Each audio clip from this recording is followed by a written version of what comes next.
মোৰ নাম শ্ৰী প্ৰাচুৰ্য বৰা।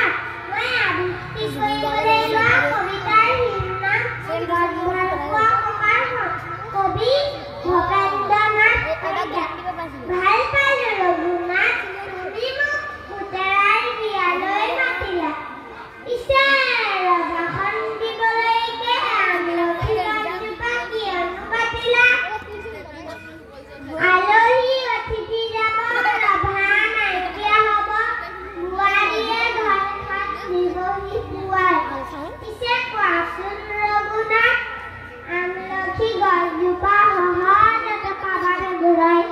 ধৰাতীক মাতাচোন এদুলুকা আশীৰ্বাদ দিওঁ আৰু যাওঁ। গছজোপা কটা বাবে লুচি ভাজি ৰসগোল্লা একোকে নাখাওঁ। নমস্কাৰ। এবাৰ প্ৰতিযোগী চিন্ময় বৰা, কাজলৈ থাকিব কৌস্তভ বৰা।